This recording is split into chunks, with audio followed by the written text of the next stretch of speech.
नमस्कार। क्या सीमा हैदर पाकिस्तानी जासूस है? सीमा का पाकिस्तान के पूर्व प्रधानमंत्री इमरान खान की बीवी से क्या है कनेक्शन? सचिन को फंसाकर भारतीय सेना में घुसपैठ करने का क्या था सीमा का प्लान? और वो कौन कौन से बड़े खुलासे हैं जो उस पर पाकिस्तानी एजेंट की मोहर लगाते हैं?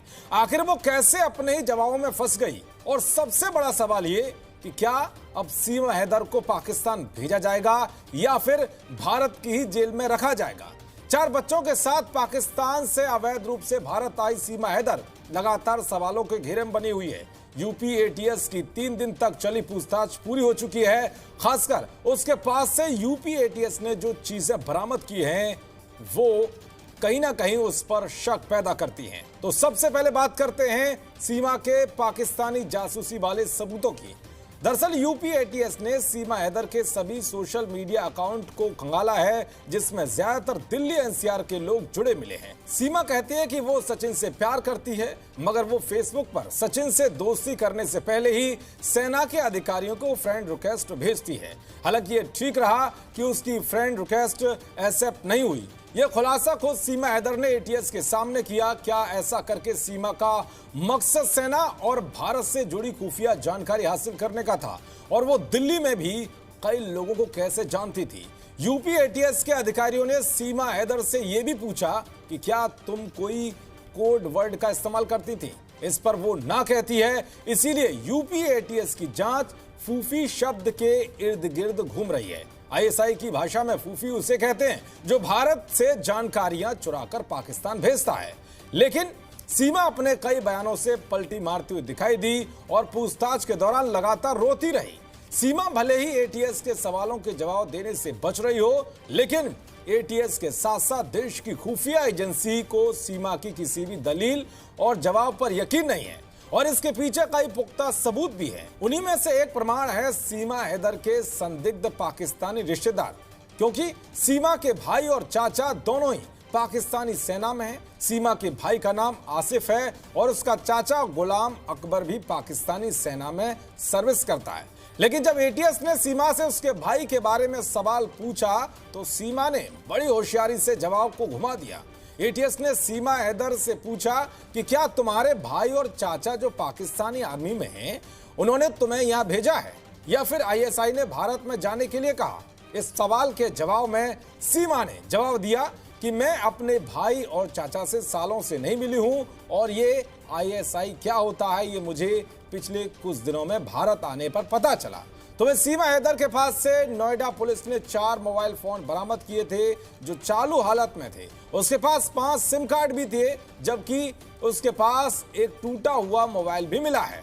उसी टूटे हुए मोबाइल में सीमा के आईएसआई जासूस होने के पुख्ता सबूत होने का शक है। यानी कि सीमा के पास कुल 5 मोबाइल फोन थे।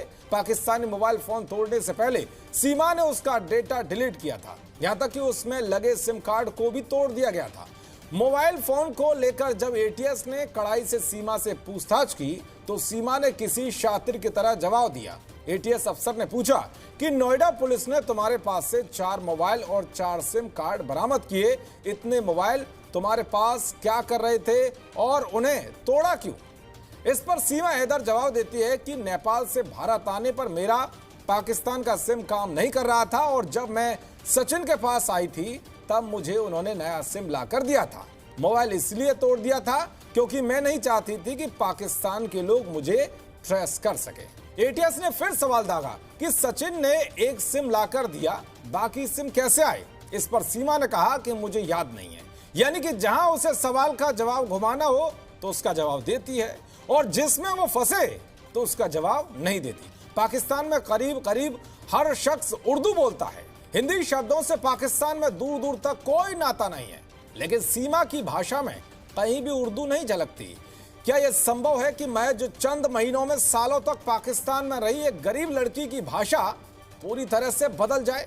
वो हिंदी के ऐसे मुश्किल शब्दों का इस्तेमाल करती है जिन्हें बिना पढ़े लिखे जानना संभव ही नहीं है। अब आप समझ सकते हैं कि खुद को एक गरीब लड़की और 5वीं तक की पढ़ाई लिखाई करने वाली बताने वाली सीमा हैदर कितनी शातिर है। यही नहीं बल्कि सीमा ने पासपोर्ट से लेकर आधार कार्ड तक में फर्जीवाड़ा किया है, जो साजिश की थ्योरी को और मजबूत करता है। पुलिस को सीमा के पास से 3 आधार कार्ड भी मिले हैं और 2 पासपोर्ट भी मिले। जाहिर है ना तो उसके आधार कार्ड असली हैं और ना ही उसका एक पासपोर्ट। ऐसे में सवाल यह उठता है कि कहीं उसे पासपोर्ट से आधार कार्ड तक मुहैया कराने के पीछे कहीं आईएसआई का हाथ तो नहीं है। अब बात करते हैं सीमा हैदर के इमरान खान की बीवी के कनेक्शन की।